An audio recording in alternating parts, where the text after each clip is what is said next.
Looking back now, I should have seen the signs. But when you're in love, your heart has a way of glossing over the red flags your mind tries to wave at you. I'm Rose, and this is the story of how I met my husband and his family. David and I both worked at TechCore Solutions as software developers. He caught my eye right away, not just because he was handsome, but because he had this quiet confidence about him. Unlike some of our colleagues who lived and breathed code, David could actually hold a conversation about other things. "Hey, did you catch the new episode of Black Mirror last night?" he asked one morning, stopping by my desk with 2 cups of coffee. That was how it started, simple conversations about shared interests that grew into something more. We discovered we both loved sci-fi shows, hiking on weekends, and had the same terrible taste in B-movies. Our lunch breaks got longer, and our after-work quick coffees turned into dinner dates. Before I knew it, a year had passed, and David wanted me to meet his family. "They're really down to earth," he assured me as we drove to his mother's house. "Mom's excited to meet you, and my sister Sarah lives there too, with her husband Mike and their son Tommy." The house was modest but well kept, with toys scattered across the front yard. Sarah opened the door before we could knock, bouncing her 4-year-old on her hip. "Finally," she exclaimed, pulling David into a hug. "Mom, they're here." Linda, David's mother, appeared from the kitchen wearing an apron and a warm smile. "There's my successful son," she beamed, hugging him tight before turning to me. "And this must be Rose. David's told us so much about you." During dinner, I watched how they interacted. They seemed like a normal family, clearly proud of David's achievements at work. But something felt off. I couldn't quite put my finger on it until Sarah started talking about Tommy's upcoming birthday. "David," she said, giving him her best puppy dog eyes, "Tommy's been begging for that new Nintendo game." "The one with the dinosaurs?" "Sarah," David started, but his mother jumped in. "Oh, let him spoil his nephew a little. You're doing so well at that fancy tech company," Linda laughed, patting David's hand. Then she turned to me with what seemed like a light-hearted smile. "I just hope after the wedding, he won't forget he has a mother and sister to take care of too." I smiled politely, thinking she was joking. Everyone laughed, and the conversation moved on. I didn't realize then that her words weren't actually a joke at all. 6 months later, David and I got married in a small ceremony. We found a nice apartment for rent near our office, and I thought we were starting our life together perfectly. The honeymoon phase of our marriage didn't last long, literally. We'd barely unpacked our suitcases from our actual honeymoon when the requests started rolling in. First, it was Sarah calling about Tommy's school supplies. Then Linda needed help with some home repairs. The requests were endless, and each time, David would pull out his wallet without hesitation. At first, I tried to ignore it. The amounts weren't huge, and David made good money at TechCore. But it started to feel like death by 1,000 cuts, $100 here, $200 there. Every week brought a new emergency that only David could solve. One night, after Sarah called about needing money for Tommy's new winter clothes, I decided it was time for a conversation. I waited until David and I were doing the dishes together, our nightly routine. "Hun," I started, carefully choosing my words, "can we talk about something?" He looked at me, soap suds up to his elbows. "Sure, what's up?" "It's about the money, for your family." I saw his shoulders tense slightly. "Don't you think it's becoming a bit excessive?" David's face flushed with embarrassment as he dried his hands. I know. I'm just used to helping them out. I've been doing it since I got my first job." "But your mom has a good pension," I pointed out gently. "And Sarah has Mike, shouldn't he be providing for his own family?" David let out a long sigh and leaned against the counter. "Mike, well, he hasn't actually worked in over a year." "What?" I nearly dropped the plate I was drying. "Why not?" "He keeps quitting. Every job he gets, there's always something wrong. The work is too hard, the boss is unreasonable, the commute is too long." David ran his fingers through his hair in frustration. "There's always an excuse." I set down the dish towel and turned to face my husband. David, I love how much you care about your family. But we need to think about our future too. We want to buy a house someday, right? Have our own children? Of course, he nodded. Then we need to start prioritizing our own family, I said softly, taking his hand. Supporting your mom and sister is kind, but we can't keep doing it at the expense of our own dreams. David was quiet for a long moment, absently playing with my fingers. Finally, he looked up. You're right. We should be saving for our future. What if we set up a separate savings account specifically for the house? We can put a fixed amount in there every month, no touching it for any reason. That sounds perfect, I smiled, relieved he understood. We spent the rest of the evening planning our savings strategy, and for the first time since our wedding, I felt like we were truly on the same page about our future. 2 months into our new savings plan, Linda invited us over for Sunday dinner. I had a nagging feeling about it, but David insisted we should go. They're still family, he said, squeezing my hand as we drove over. The tension was palpable from the moment we walked in. Sarah was setting the table, her movements sharp and angry. Mike was sprawled on the couch, scrolling through his phone. Linda's smile seemed forced as she hugged David, barely acknowledging my presence. The first 20 minutes of dinner were filled with awkward small talk about the weather and Linda's garden. I pushed my meatloaf around the plate, waiting for the other shoe to drop. It didn't take long. David, honey, Linda began, her voice dripping with sweetness, I noticed you haven't sent any money for the past 2 months. Is everything okay at work? The clinking of forks against plates stopped. I could feel everyone's eyes on us. David cleared his throat, and I saw him straighten his shoulders, something he always did when he was nervous. Actually, Mom, he said, his voice steady but quiet, Rose and I are saving up to buy a house. We want to start our own family soon. The silence that followed was deafening. Linda's fork clattered against her plate as she set it down, her eyes boring into me. Sarah's face turned red, and I could see the storm brewing. A house? Sarah's voice cracked. While I'm here pregnant with my second child, barely able to afford prenatal vitamins? Do you know how expensive baby things are these days? I felt my blood begin to boil. 2 months of biting my tongue, and I couldn't hold back anymore. Maybe your husband should think about that, I said, nodding toward Mike, who was still somehow managing to check his phone under the table. Sarah's face crumpled. How dare you? You're so cruel. The tears started flowing, right on cue. You don't understand our situation. Mike finally looked up from his phone. Hey, I'm trying here. Do you know how hard it is to find a good job in this economy? I'm dealing with depression, you know. Something in me snapped. Depression didn't stop you from having another baby, did it? The room exploded. Sarah wailed louder. Mike started defending himself about his job search, but Linda's voice rose above them all. You, she pointed her finger at me, face contorted with rage. You're trying to turn my son against his own family. We were happy before you came along with your selfish ideas. Selfish? I stood up so quickly, my chair scraped against the floor. Wanting to build a future with my husband is selfish? Mom, stop, David tried to interrupt, but Linda was on a roll. She's poisoning your mind against us.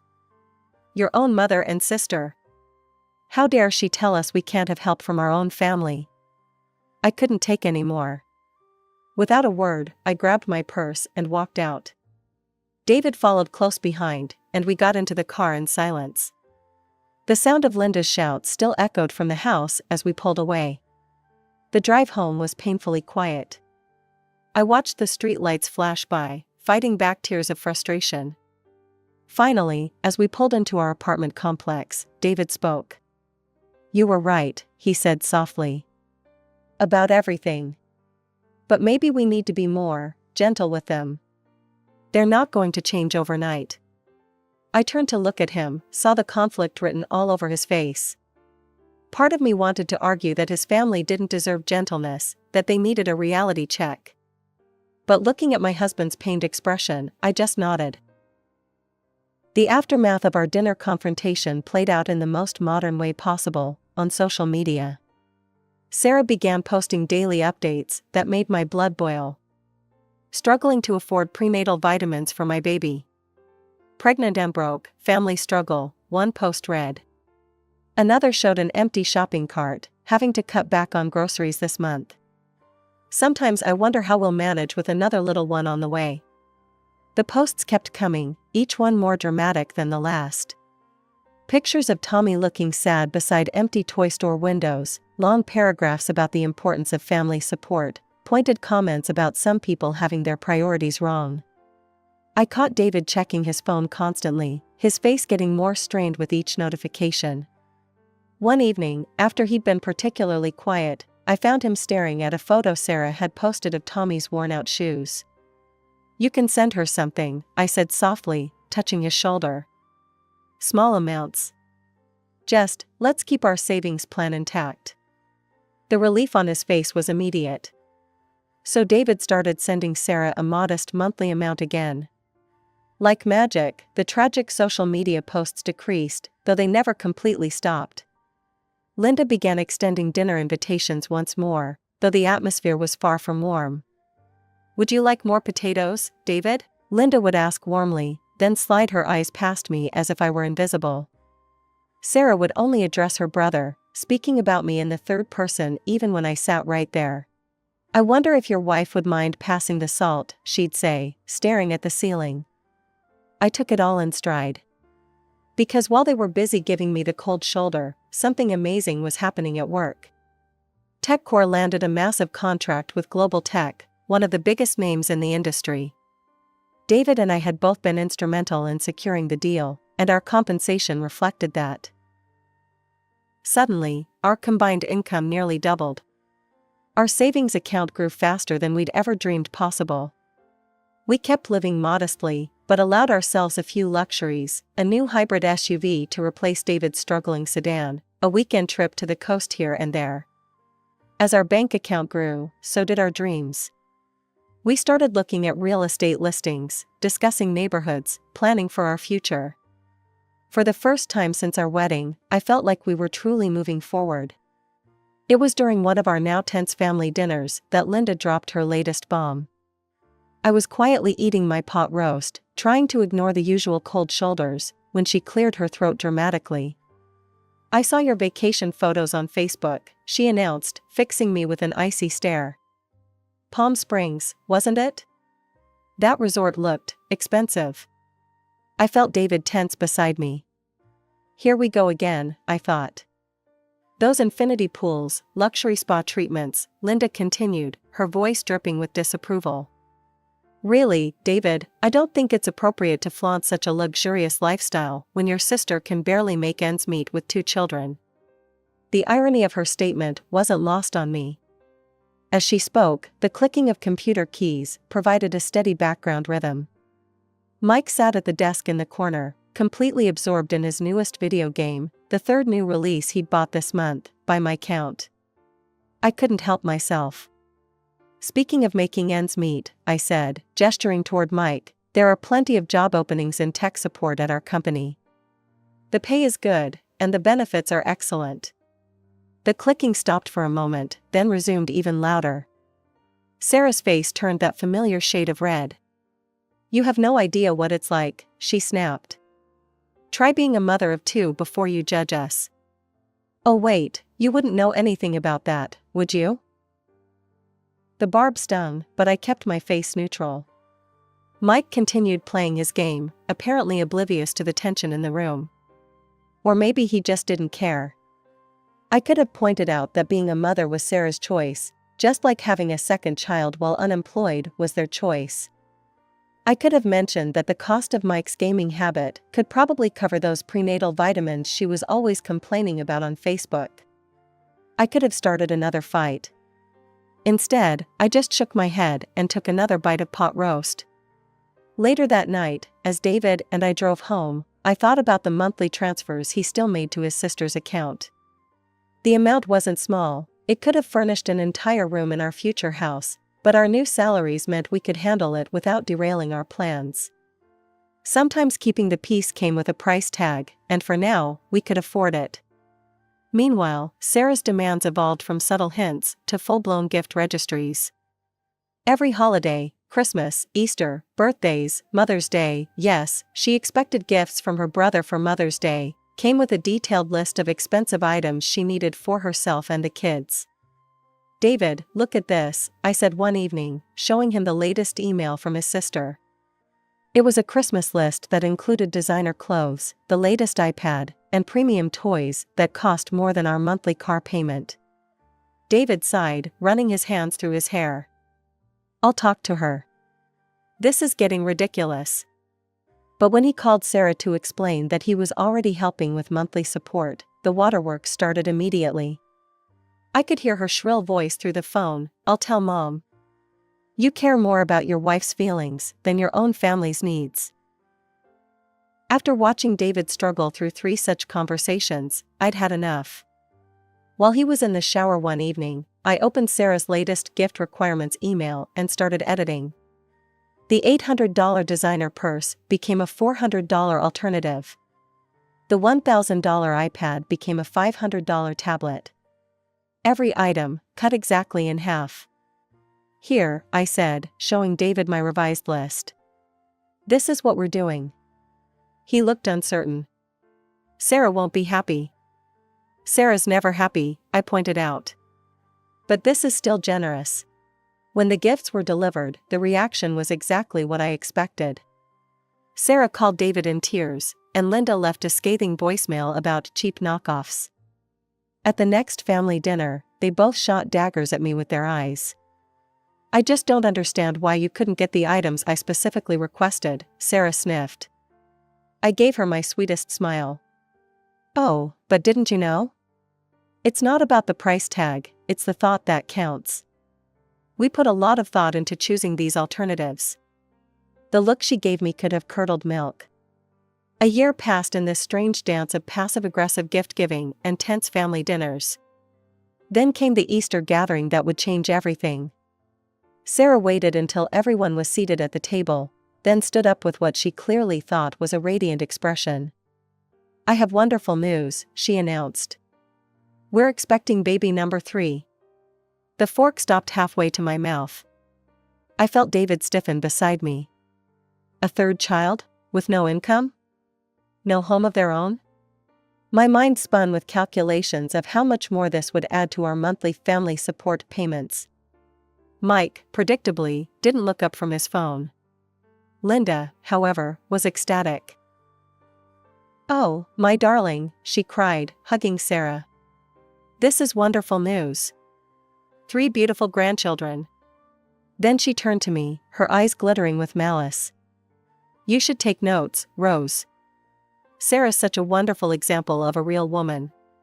Here she is, about to have her 3rd child, while you still haven't given David any." The room went quiet. I could feel everyone's eyes on me, waiting for my reaction. I set down my fork carefully, making sure my voice was steady when I spoke. "I believe in doing things in the right order," I said coolly. "First, build a stable foundation, like having our own home and being able to provide for our children without depending on handouts. Then, start a family." Linda and Sarah exchanged looks, before breaking into artificial laughter. "Oh, Rose," Linda said condescendingly, "you're so corporate. Family isn't about money and houses." "No," I agreed, taking a sip of water. "It's about responsibility." The tension around the table was thick enough to cut with a knife, but I didn't care anymore. Let them laugh. Let them think I was cold and calculating.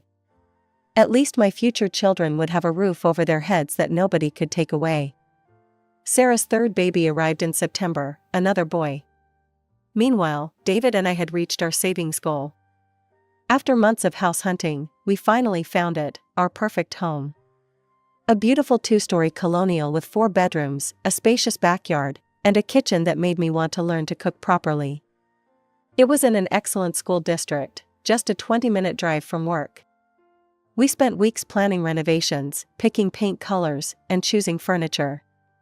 Every room held a promise, the sunny bedroom that would make a perfect nursery, The basement we could turn into a playroom, the office space where we could work from home when needed. Then came the dinner invitation from Linda. "Mom wants us to come over tonight," David said, checking his phone. "She says it's important." Something felt off about the invitation, but I couldn't put my finger on what.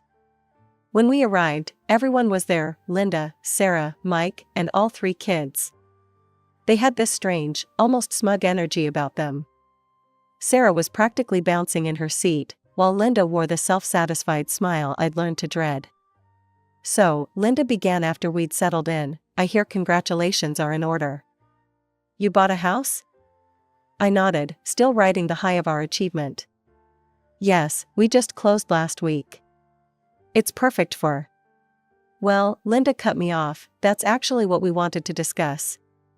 She folded her hands on the table like a business executive about to close a deal. "You and David are still young, no children yet. You can continue living in your apartment just fine." I felt my smile freeze. What was she getting at? "But Sarah, my poor girl, has 3 beautiful children, cramped up in this house. They need space to grow, a yard to play in." Linda's voice dripped with false concern. "So, we've decided that you should give your new house to Sarah and her family." I stared at her, waiting for the punchline. But Linda's face remained serious. Sarah was nodding enthusiastically, while Mike finally looked up from his phone, showing interest for the first time in months. "I'm sorry, what?" I managed to say, looking between them. "You want us to give away our house? The house we spent years saving for?" Sarah leaned forward. "I'm a mother of 3, she said, as if that explained everything. "I have a right to provide my children with proper living conditions. You can always buy another house later." I turned to David, my heart pounding. "Are you hearing this? Do you finally see how entitled they are?" But before David could respond, Linda's smile widened. "Oh, sweetie," she said, her voice sickly sweet. "I raised my son right. He knows where his loyalties lie, with his mother and sister. Isn't that right, David?" Bang! David's fist came down on the table so hard the dishes rattled. He shot up from his chair, his face flushed with anger I'd never seen before. Linda and Sarah actually flinched, their smug expressions dissolving into shock. "That's enough," David's voice boomed through the room. Even Mike dropped his phone. "I have sat here for years watching you manipulate and guilt me. I've supported you financially, emotionally, constantly. I've given you money while you," he pointed at Mike, "sit around playing video games all day. I've listened to you insult my wife, belittle our choices, and demand more and more." Sarah opened her mouth to speak, but David cut her off. "No. You don't get to talk right now. Do you have any idea how much money I've given you over the years? Thousands upon thousands of dollars. And now you have the audacity to demand our house?" Linda tried to interject. "David, sweetie. Don't sweetie me, Mom. You think you raised me right? Teaching me that it's okay to leech off relatives? That it's acceptable to demand they give up their home?" He laughed, but there was no humor in it. "You know what? You actually did raise me right enough to finally see how toxic this all is." He grabbed my hand, pulling me up from my chair. "We're done. All of this? It's over. No more money, no more gifts, no more manipulation. Find someone else to be your ATM." "But the children," Sarah started crying. "Should be your and Mike's responsibility," David shouted. "Not mine. Not Rose's. Yours." Still holding my hand, he pulled me toward the door. "Don't call us. Don't text us. Don't send us your lists of demands. We're done." The last thing I saw as we left was their stunned faces, frozen in disbelief. David practically ran to the car, helping me in before jumping into the driver's seat. As we pulled away from the curb, I couldn't help myself. I grabbed his face and kissed him hard. "I love you," I whispered against his lips. "I'm so proud of you." He hugged me tight, and I felt him trembling slightly. I should have done that years ago. I'm sorry it took me so long to stand up to them. The next few weeks were a hurricane of desperate attempts at contact. Linda called constantly, alternating between tears and threats. Sarah sent lengthy texts about how we were destroying her family. Flying monkeys, in the form of distant relatives, called to tell us how cruel we were being. But David stood firm. He blocked their numbers, unfriended them on social media, and we focused on making our new house a home. We painted walls, bought furniture, and started planting a garden. Each day that passed, I watched the weight of his family's manipulation lift from his shoulders. One morning, as we sat in our beautiful kitchen, drinking coffee and planning to convert one of the bedrooms into a nursery, David reached across the table and took my hand. "Thank you," he said simply. "For helping me find my spine. For showing me what real family should be like. For being patient while I figured it all out." As I write this, sitting in our cozy living room, I can't help but smile. Sometimes the family you're born into isn't the family you deserve. Sometimes you have to build your own. And that's exactly what we're doing, one day, one room, one dream at a time. The nursery paint samples are spread out on the coffee table in front of me, and tomorrow we have our first appointment with the fertility specialist. Life isn't perfect, but it's ours. And that's all that matters. My name is Brittany, and I was working in the marketing department at Carson & Associates when our paths crossed. David worked in sales, just down the hall from my office. It started innocently enough. We kept running into each other in the office kitchen during lunch breaks. I'd heat up my sad microwave meals while he'd unpack his perfectly organized bento boxes. "Those look way better than my frozen dinners," I said one day, eyeing his colorful lunch spread. He grinned and pulled out an extra set of chopsticks. "Want to try?" My mom taught me how to cook, though I'm pretty sure she regrets it now. I stopped falling for her special recipes pretty quickly. That first shared lunch turned into daily lunch dates. We'd sit at the small table by the window, trading stories about our lives. I told him about growing up with my sensible parents in the suburbs, about my grandmother who'd gifted me my apartment before she passed away. He talked about his work, his hobbies, his dreams, but rarely about his family. After 3 months of lunches, he finally asked me out properly. "Dinner tonight? Somewhere that doesn't have a microwave or plastic cutlery?" I said yes, and that's how our real story began. We dated for a year, and it was wonderful. David was thoughtful, funny, and kind. When he suggested moving in together, it made perfect sense. My apartment had plenty of space, and we were spending most nights together anyway. Everything was perfect, except for one thing: I'd never met his family. He'd met mine within the first few months of dating. But whenever I brought up meeting his family, David would change the subject or make vague excuses. One night, after we'd been living together for a few months, I finally confronted him about it. We were curled up on the couch, watching a movie, when I paused it and turned to face him. "David, why haven't I met your family yet? Are you ashamed of me or something?" He let out a heavy sigh, running his hands through his dark hair. "God, no, Britt. I'm not ashamed of you, I'm ashamed of them." I laughed, thinking he was joking. "Come on, they can't be that bad." "They are." His voice was dead serious. "They're different. They think everything is a joke, and I mean everything.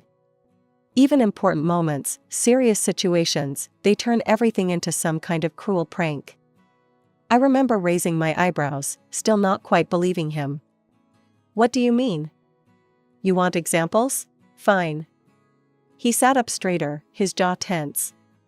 "When I was in high school, I had my first girlfriend over for dinner. My mom served spaghetti, but she'd replaced the noodles with rubber worms. My date screamed and threw up at the table. Everyone thought it was hilarious, except me and Sarah. She never spoke to me again." I stared at him, waiting for the punchline. But there wasn't one. "Or how about when I had a big presentation in middle school?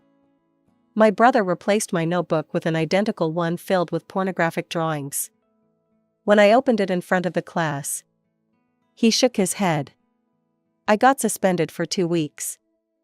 As he continued sharing stories from his childhood, each one worse than the last, I began to understand why he'd been so hesitant to introduce me to his family. But I had no idea that I was about to become their next target.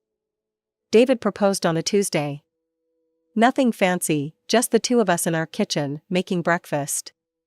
He pulled out a ring while I was flipping pancakes, and said, "I can't imagine my life without you, Britt. Will you marry me?" Of course, I said yes. And then, inevitably, came the words I'd been both dreading and curious about. "I guess it's time for you to meet my family." The Thompson family home was a charming 2-story colonial in the suburbs. Mrs. Thompson opened the door before we even reached the porch.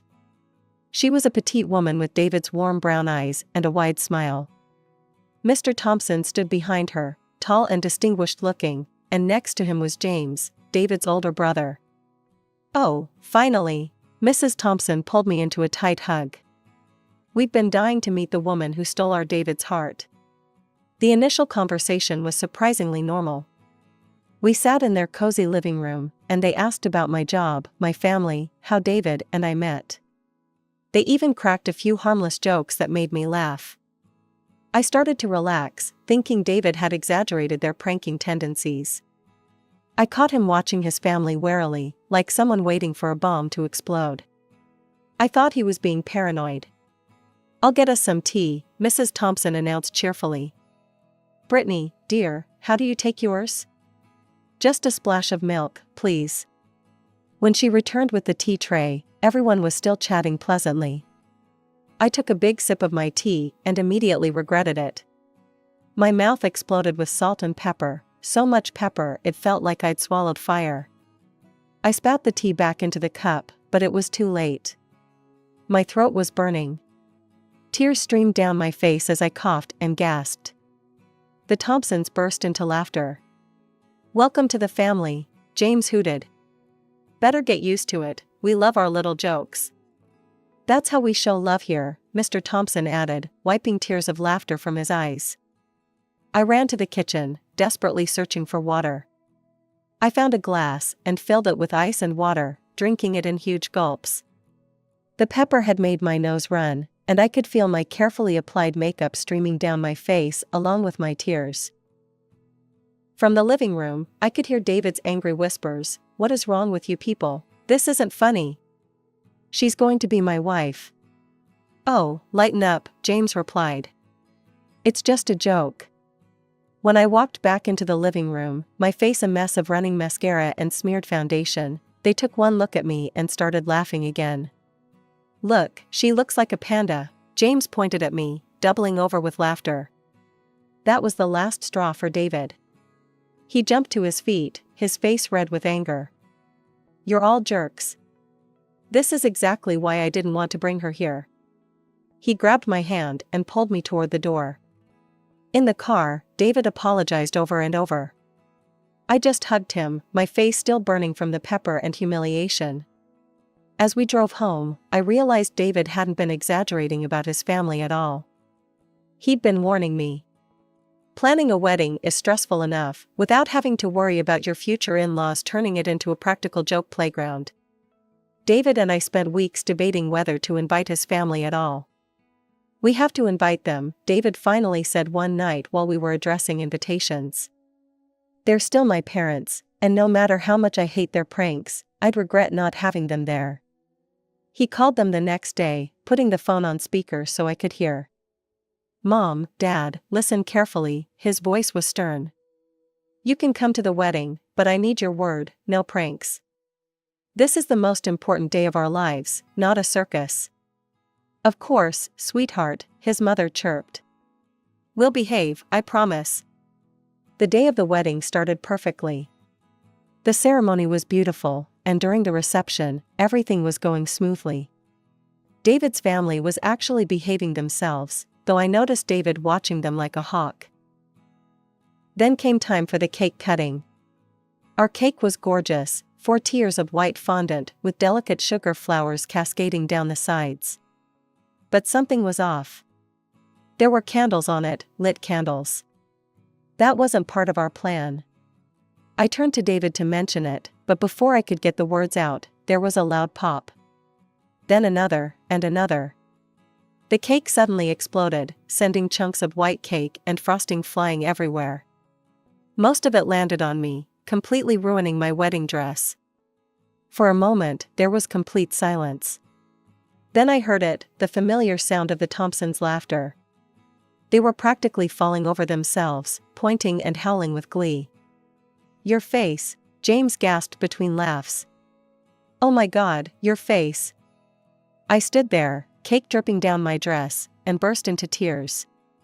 Through my blurred vision, I saw David's face turn purple with rage. "Get out," he roared at his family. "Get out of my wedding right now."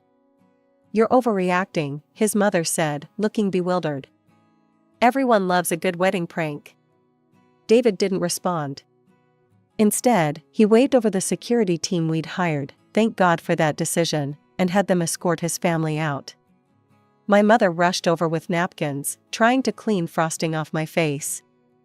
My bridesmaids surrounded me protectively. Even David's Aunt Clara, who I'd just met that day, came over to help, shooting disgusted looks at her departing relatives. "I can't believe they're my brother's family," she muttered, helping to wipe cake from my hair. "This is a wedding, for heaven's sake, not a college fraternity party." Somehow, we salvaged the rest of the reception. Our friends and my family rallied around us, turning it into a joke we were all in on, rather than one at my expense. Someone found a backup cake. Apparently, our wedding planner had dealt with difficult families before, and we even managed to get some decent pictures taken after I changed into my backup dress. Life settled into a peaceful rhythm after the wedding disaster. David and I enjoyed our quiet existence in my grandmother's old apartment, far from his family's chaos. We transformed the spare bedroom into a home office, planning to use it that way for a few years, before maybe turning it into a nursery. But plans change. Just over a year after our wedding, I discovered I was pregnant. David was overjoyed, spinning me around our kitchen when I told him, though he quickly put me down when I turned green. We decided to keep it to ourselves for the first few months, telling only my parents. Somehow, though, news travels. I was 7 months along when David's phone rang one evening. "Your mother?" I asked, recognizing his expression. He nodded. "They know about the baby. Mom's insisting they have a right to meet their grandchild." I instinctively put my hands over my swollen belly. "No pranks around the baby," I said firmly. "Absolutely none," David agreed before answering the phone. When Emma was born, she was perfect, 10 tiny fingers, 10 tiny toes, and David's warm brown eyes. We managed to keep the Thompsons away for the first 2 months, but their persistence wore us down. Just one visit, David negotiated with them. At our apartment, where we control the environment. "And if there's even a hint of a prank, you're out forever." They came on a Sunday afternoon. I watched them like a hawk as they cooed over Emma, looking for any sign of mischief. But they were surprisingly normal. Mrs. Thompson cradled Emma gently, tears in her eyes. Mr. Thompson proudly showed us pictures of his own father holding David as a baby. That visit led to others. They'd come over every few weeks, bringing appropriate gifts and behaving themselves. Still, I never fully relaxed around them. I refused every dinner invitation, remembering the pepper tea incident all too well. During one of their visits, while David was changing Emma's diaper, Mrs. Thompson started chatting about James. "Oh, he got married last month," she mentioned casually. "Such a small ceremony. Just at the courthouse. His Caroline refused to have a proper wedding." She shook her head disapprovingly. "I don't understand why." I bit my tongue to keep from saying, "Really? You don't understand why?" Instead, I just nodded, thinking about my own ruined wedding dress and exploding cake. I had a pretty good idea why Caroline opted for a courthouse ceremony, and honestly, I wished I'd done the same. In my head, I could imagine exactly how that conversation had gone between James and Caroline. She'd probably heard the stories about my wedding, or maybe she'd been subject to a few harmless pranks herself. Either way, smart girl, she'd found a way to avoid giving them any opportunity for their special brand of humor. Life has a way of shattering when you least expect it. One rainy Tuesday morning, David kissed Emma goodbye before school, kissed me goodbye before work, and walked out our door for the last time. A drunk driver ran a red light at 9:17 a.m. By 9:20, I was a widow. Emma didn't understand at first. She was only 7, too young to fully grasp the concept of never coming back. When I told her Daddy had died, she asked if he'd be home for dinner. Each time she asked, my heart broke all over again. The days leading up to the funeral passed in a blur. My mother practically moved in, handling arrangements, while I sat in a daze on the couch, holding Emma.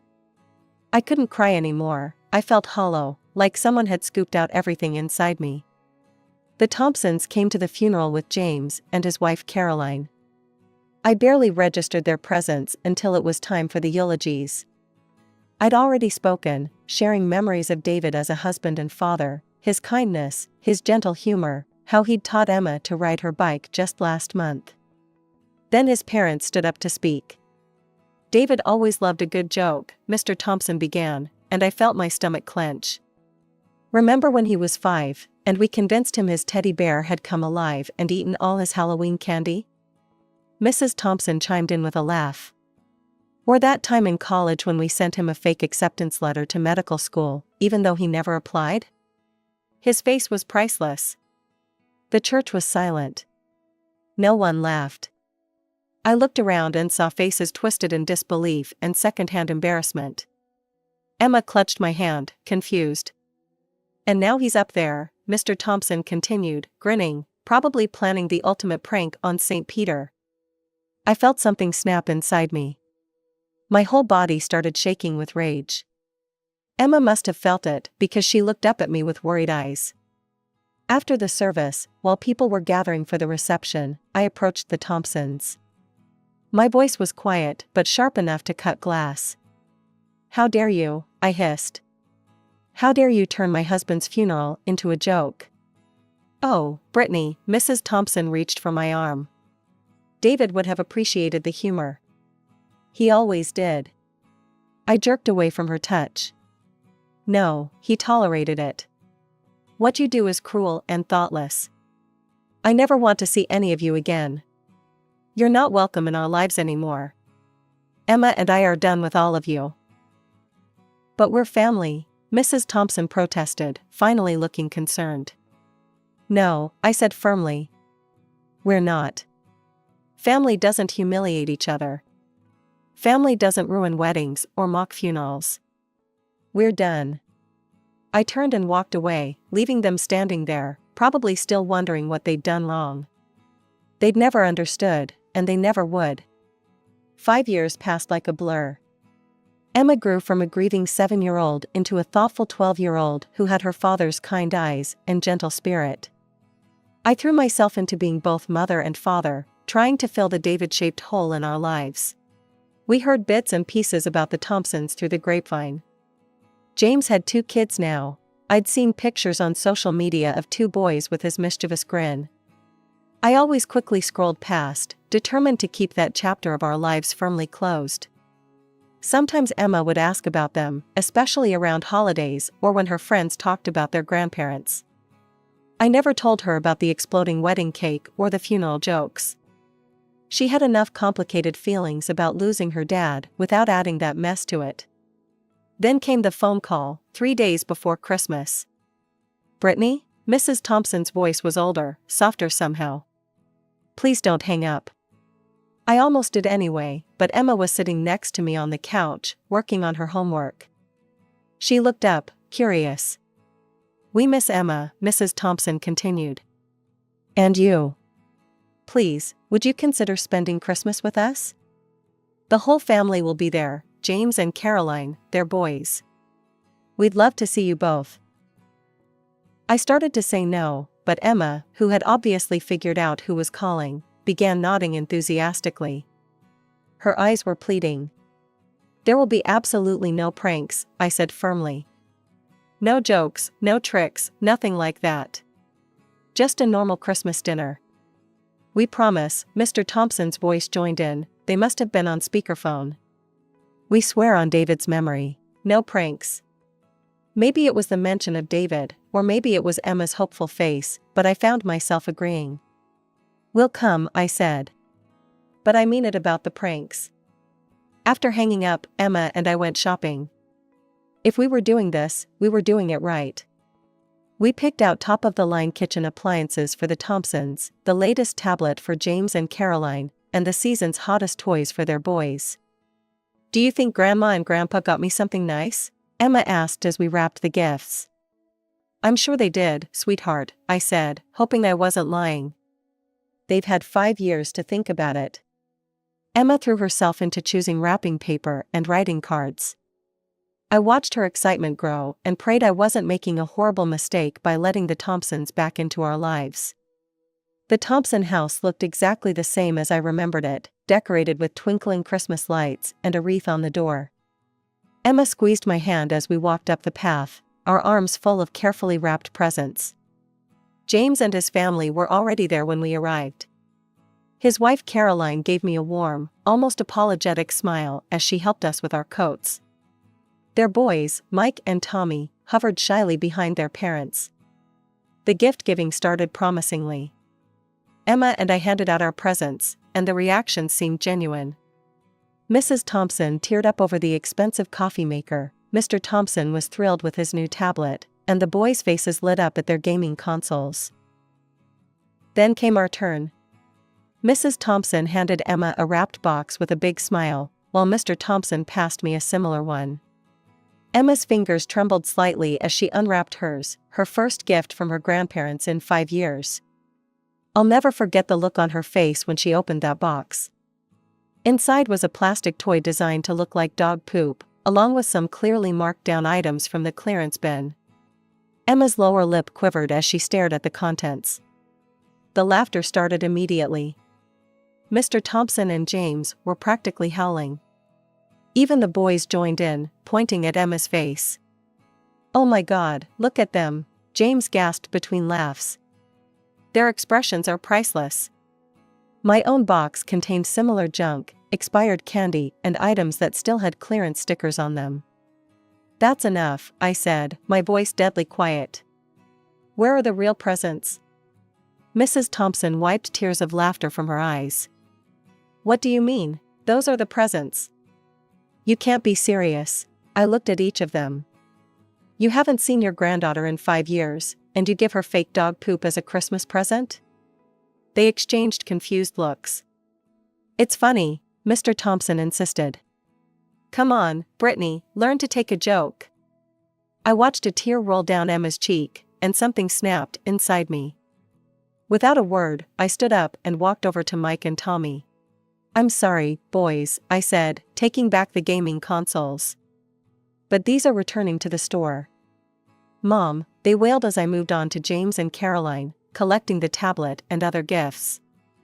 Brittany, this is cruel, Mrs. Thompson protested as I took back their presents too. Cruel? I turned on her. You gave a 12-year-old girl who lost her father fake dog poop for Christmas, and you're calling me cruel? It was just a joke, James started, but I cut him off. We're leaving, Emma, I said. Get your coat. The drive home was quiet. Emma stared out the window, clutching her empty gift bag. I'm sorry, sweetheart, I finally said. I really thought they'd changed. It's okay, Mom, she replied softly. Can we watch Christmas movies and make hot chocolate when we get home? Of course we can. We'll have our own Christmas, just us two. And that's exactly what we did. We spent the rest of Christmas Day in our pajamas, watching holiday movies, baking cookies, and trying to forget about the Thompsons and their idea of humor. The day after Christmas, I was scrolling through Facebook when I saw James's post. Terrible Christmas yesterday. My sister-in-law showed her true colors, cruelly taking back Christmas presents from my crying children. Some people just don't understand family traditions and humor. My poor boys were heartbroken. Bad aunt, Christmas ruined. The comments flooded in immediately. How horrible. What kind of person takes presents from children? She sounds toxic. My hands were shaking as I typed my response. Let me tell you what really happened at Christmas yesterday. You want to talk about cruel? Let me tell you about your family traditions. After 5 years of no contact, your parents gave their only granddaughter, a 12-year-old girl who lost her father, a toy that mimics dog feces as a Christmas present. They gave me clearance bin items with price tags still attached. Then they laughed at our pain. But this isn't new behavior. Let me tell you all about my wedding day, where they rigged our wedding cake to explode in my face. Or about my husband's funeral, where they thought it was appropriate to turn their son's eulogy into a stand-up comedy routine about pranking him as a child. You want to talk about toxic family traditions? Let's talk. I hit post and waited. Within minutes, other relatives started chiming in. Oh God, remember Cousin Sarah's graduation? They replaced her diploma with a joke certificate during the photo op. They put laxatives in the punch at my baby shower. They ruined my son's bar mitzvah with that trick Torah scroll. The tide turned quickly. Soon, James's original post was flooded with people sharing their own stories of the Thompsons' pranks. Caroline, James's wife, even liked several of the comments. The phone call started that evening. First James, Brittany, I never thought about it like that. Reading everyone's stories. God, we've been awful, haven't we? Then Mr. and Mrs. Thompson. We never meant to hurt anyone, Mrs. Thompson said, her voice shaking. We thought everyone was laughing with us. We thought it was all in good fun. We've always been this way, Mr. Thompson added. It's how we show love. But maybe we've been showing it wrong. I took a deep breath. You have to understand, your pranks aren't funny. They're cruel. They hurt people. They hurt your granddaughter. We see that now, Mrs. Thompson whispered. Can you ever forgive us? I don't know, I answered honestly. I'm glad you're finally realizing how your behavior affects others, but I can't just forget everything that's happened.